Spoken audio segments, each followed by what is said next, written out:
Hello, everyone. I want to take a moment to express my gratitude to each of you for your support over these past months. I truly appreciate it.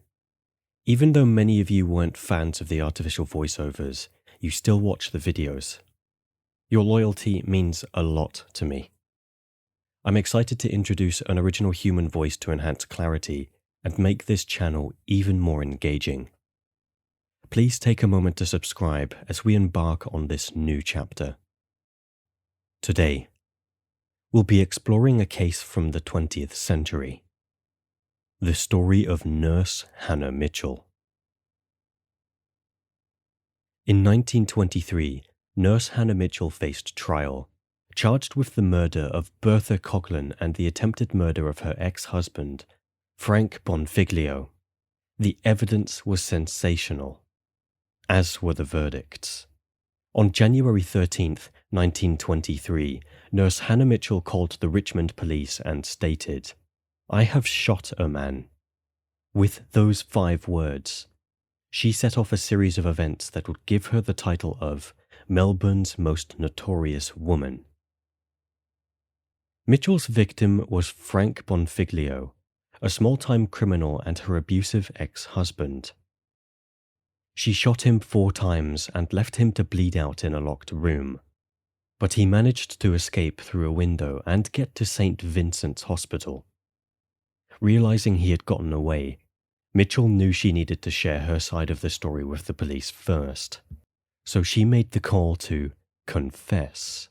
When a police officer and Detective Frederick Piggott, known as Melbourne's Sherlock Holmes, arrived at her home in Richmond, she told them that Bonfiglio had physically assaulted her, threatened to kill her, and pointed a gun at her.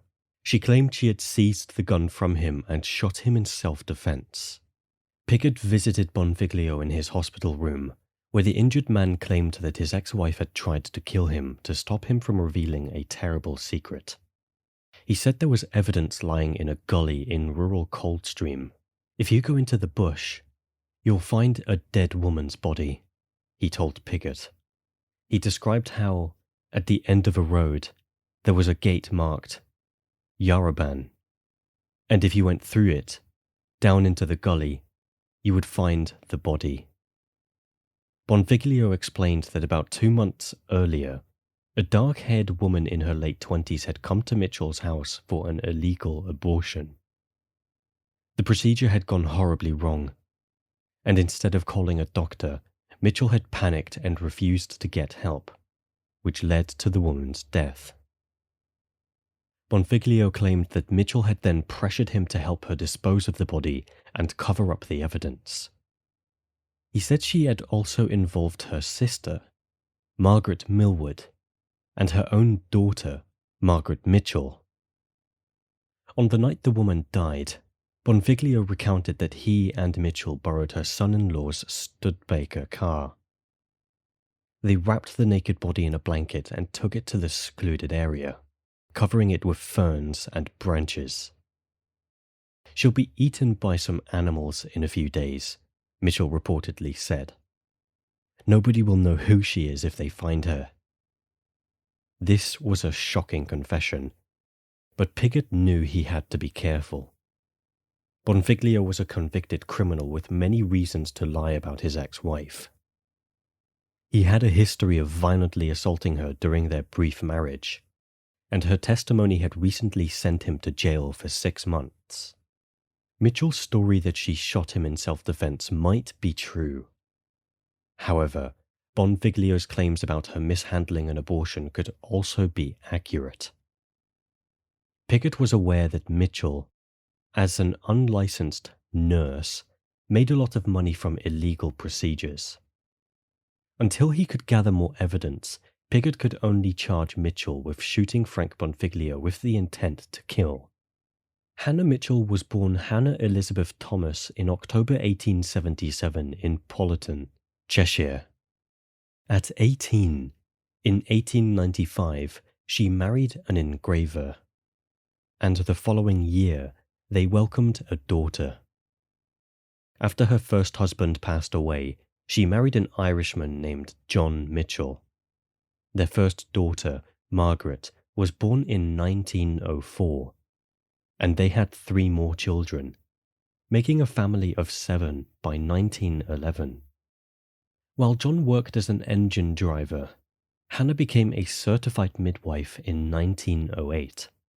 In 1913, the family set sail from England to Australia and settled in Richmond, Melbourne.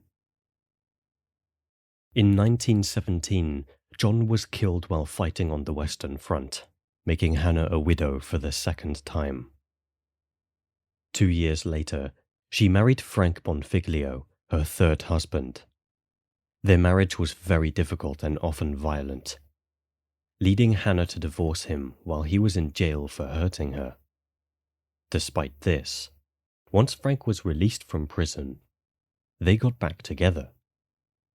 One night, while Frank was in the hospital, Detective Piggott and his team searched a nearby area called Coldstream Gully.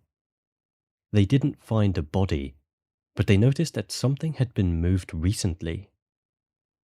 Back in Melbourne, the police examined a car owned by Mitchell's son-in-law and discovered a floor mat with dark stains that looked like blood.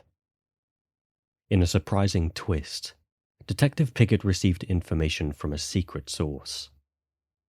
This informant claimed that the remains of a dead woman had been moved from the gully, placed in 2 bags, and thrown into a body of water. According to the informant, when the bags were found, one would contain the head and the other the torso. She said she learned this from Hannah Mitchell herself. Over the next few weeks, the police and trackers searched the hills and rivers around Coldstream, but couldn't find the body. Detective Piggott had a hunch about who they might be looking for. He suspected that the missing woman could be Bertha Coughlin, a 28-year-old from Omeo, Victoria. Bertha had disappeared in Melbourne in mid-November, but her family only reported her missing at Christmas. On February 2nd, 1923, Detective Piggott finally got a big break when his team pulled a sack from the Yarra River. Inside, they found the badly decomposed remains of a headless torso. Another sack contained the mostly toothless skull of a woman with long dark hair. Although they couldn't identify the remains right away, Piggott believed this was the woman who had been dumped in Coldstream, as the bags also held ferns that were the same as those found in the gully. The news of a decapitated woman quickly became a sensational story, covered in graphic detail by newspapers all over Australia.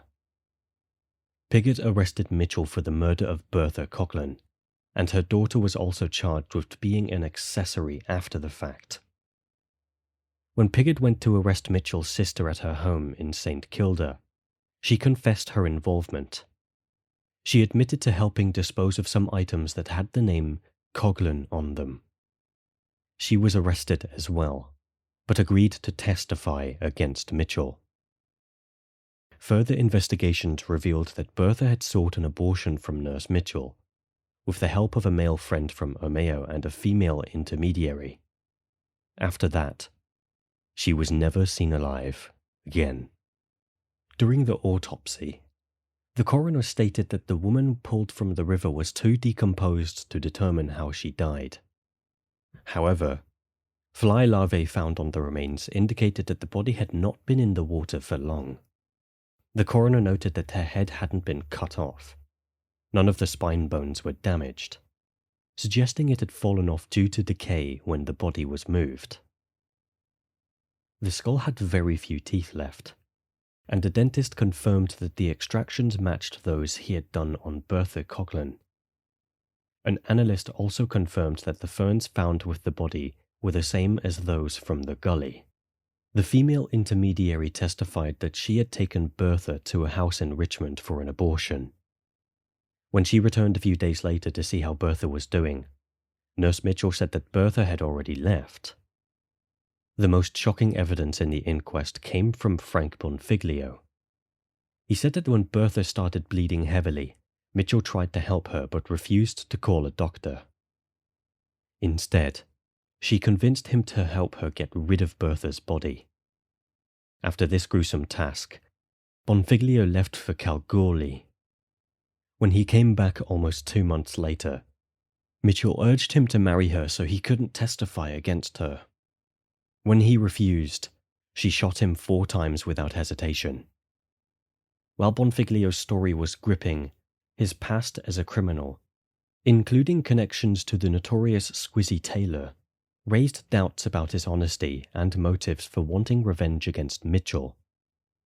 However, other witnesses supported his claims, including Mitchell's own sister.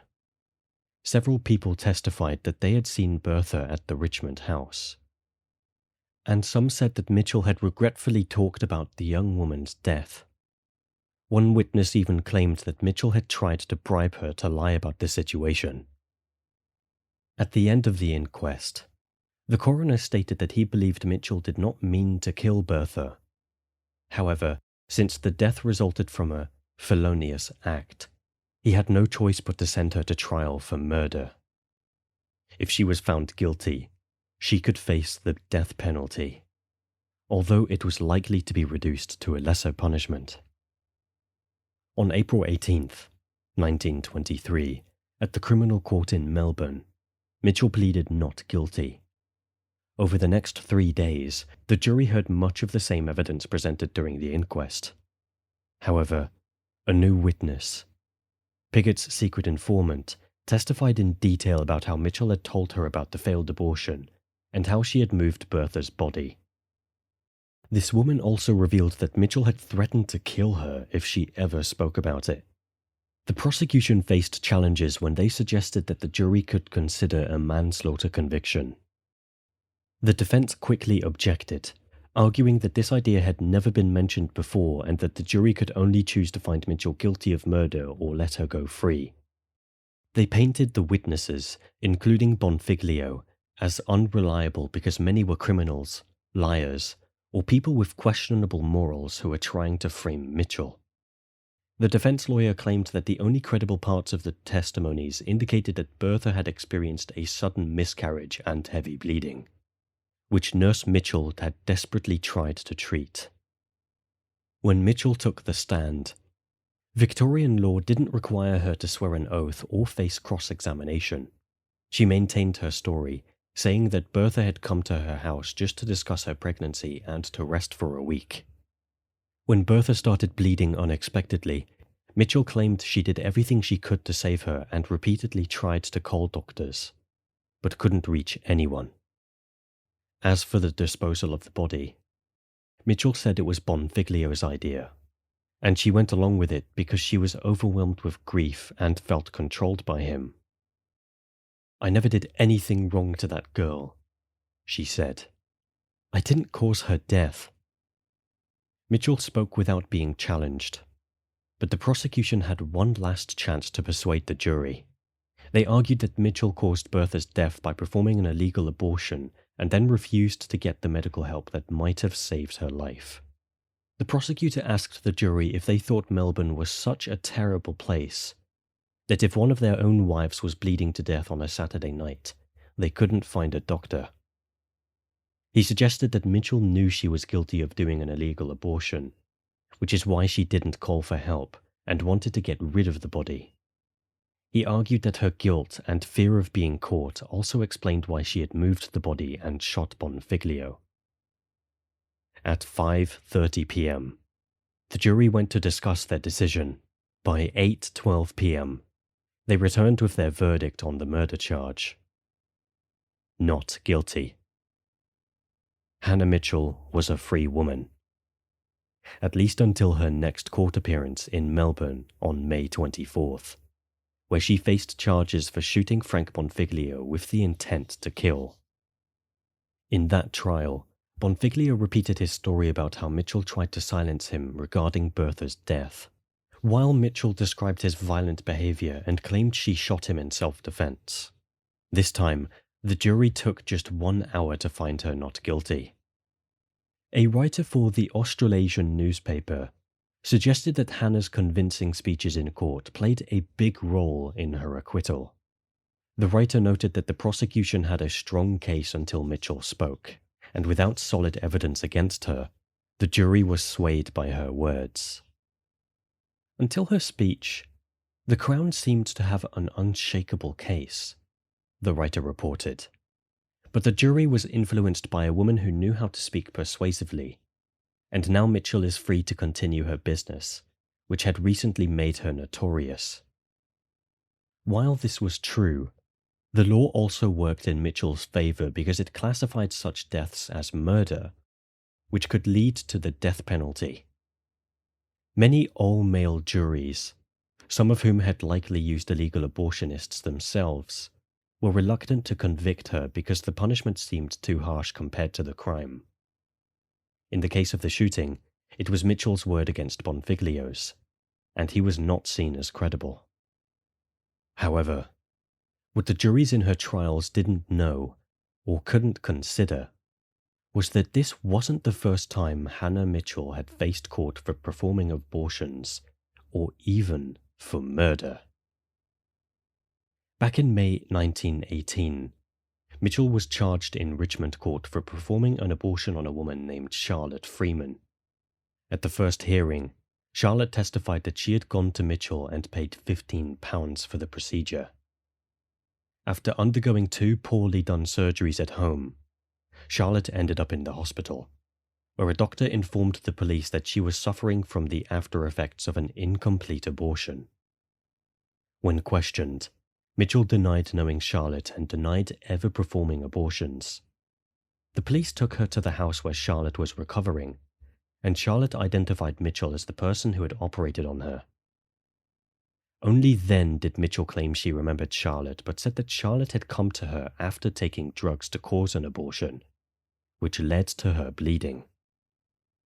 This seemed like a straightforward case. The police had a live witness who identified Mitchell and confirmed that a crime had been committed. A reputable doctor had also made the complaint and could testify about Charlotte's condition. Yet when the case went to trial in November 1918, Charlotte suddenly couldn't remember what she had told the police or what she had said under oath earlier. Because of her lack of cooperation, the Crown's case fell apart, and the judge had to tell the jury to acquit Mitchell. It was suspected that Mitchell, who had connections in the criminal underworld, had managed to silence her accusers. In September 1920, Mitchell faced another charge, this time for the murder of Ada Crutchett. In court, a friend of Ada said that Ada had mentioned going to Richmond for an operation. One of Mitchell's employees testified that she had taken Ada from Mitchell's home to the Alfred Hospital. Before Ada died from blood poisoning, she made a dying declaration stating that Mitchell had operated on her. When the case went to trial, Mitchell claimed she hadn't treated Ada and had merely taken her to the hospital. After just 40 minutes of deliberation, the jury found her not guilty. Just 6 months after her acquittal in the Bertha Coughlin case, Hannah Mitchell found herself in trouble again. At the end of October, Mabel Harriet Hodgkinson was admitted to the woman's hospital. After examining her, doctors contacted the police. The next day, Mabel admitted to detectives that she had undergone an illegal procedure performed by Mitchell. The police brought Mitchell to Mabel's bedside, where Mabel identified her as the person who had performed the operation. Mabel's husband confirmed her story. This led to another charge against Mitchell for performing an illegal abortion, which was later upgraded to murder when Mabel died from septicemia and blood loss on November 1st. In February 1924, Hannah Mitchell stood trial for murder once more. The prosecution presented the same evidence and witnesses as before. However, this time the defense brought in a new witness who claimed she had been staying with Mitchell and taking care of her for months. According to this witness, Mitchell had been sick and bedridden during late 1923, including on the day of the alleged abortion, making it impossible for her to be guilty. In her defense, Mitchell denied ever meeting Mabel or her husband. Surprisingly, the jury believed her and found her not guilty again. Just 7 months later, Hannah Mitchell faced another charge for performing an illegal operation. Once again, the victim forgot her earlier testimony, which led to the case being dismissed. This situation echoed the 1918 Caroline Freeman case, even though it couldn't be mentioned in court and was reported by the newspapers. In early March 1925, Mitchell was back in Richmond Court, accused of murdering Eva Pitt, a 33-year-old woman who had died from blood poisoning. Despite the evidence, including statements from Eva that pointed to Mitchell, a hospital identification, and confirmation from Eva's husband, the prosecution chose to drop the charges against her. The pattern of escaping justice continued for 3 more years, during which Mitchell stayed out of the news. However, at the beginning of 1928, she returned to the spotlight in a case that was almost as sensational as the one involving Bertha Coughlin. On Boxing Day, a young couple from Corowa in New South Wales, dressmaker Inez Martin and draper's assistant George Rosser, got married in a church in Essendon, a suburb of Melbourne. But they wouldn't have a honeymoon because Inez was already pregnant. That night, the newlyweds went to see Mitchell. George paid her £30 and left Inez with her. He visited her 3 times while recovering from the abortion. On New Year's Day, George noticed that Inez didn't seem well. Mitchell reassured him that she would be fine and asked him not to tell anyone about the illegal operation. When George returned on January 5th, Mitchell told him he had just missed his wife, claiming that Inez was fully recovered and had left. However, Inez hadn't returned to her family or been seen by anyone else. The case of the missing bride became a sensation across Australia, especially since it was revealed that Inez had been having an affair with a naval officer right up until her wedding. Additionally, George initially lied to both Inez's family and the police about her whereabouts. As usual, Hannah Mitchell denied everything. Nevertheless, the police charged her with performing an illegal abortion, and she was set to stand trial. When the case was finally heard nearly a year after Inez's disappearance, it fell apart due to a lack of evidence and because George Ross's testimony was weakened by his admission of having lied multiple times. In the end, Mitchell was found not guilty once again. Unfortunately, Inez Ross's body was never discovered.